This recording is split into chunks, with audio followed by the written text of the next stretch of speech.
Here's a story we've been following now for a couple of days. Drugs in Cleveland ISD schools. We're staying on top of it because we first started talking about it on Monday, and we continue to see a rash of overdoses and drug issues in that school district. Fox 26's Abigail Dye, who broke this story for us earlier this week, is now joining us with an exclusive interview. And Abigail, you spoke to a teacher who says this is worse than they thought. That's exactly what they tell me, Anthony. And the district says that these issues are linked to pills that they suspect could be laced with fentanyl.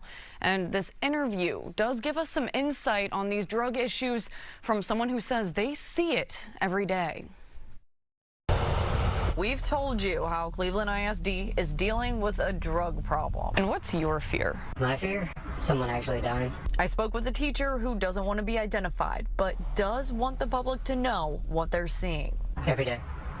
Every day, there's several students that are intoxicated. You can't wake them up. Even if you shake them, they don't wake up.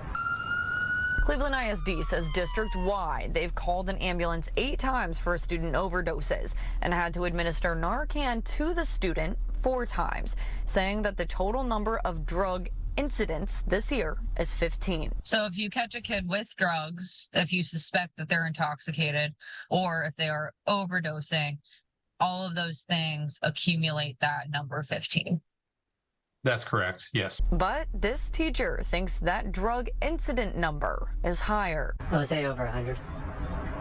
Just in this past month, August and September, over 100. Full disclosure, I've heard from some different people that number sounds particularly low. This number 15, do you feel like that's an accurate representation for how many times kids have possessed drugs, been intoxicated, and overdosed?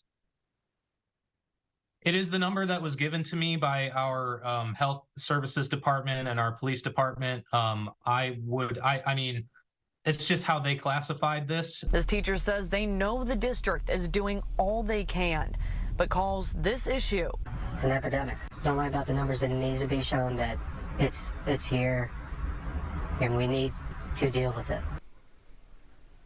Now, this teacher did go into some more detail about what they've seen specifically, and these stories are very scary. I'll have that and more response from the district in just about an hour. Don't miss it on the News Edge at 10. Anthony? All right, Abigail digging into that story for us. Thank you so much.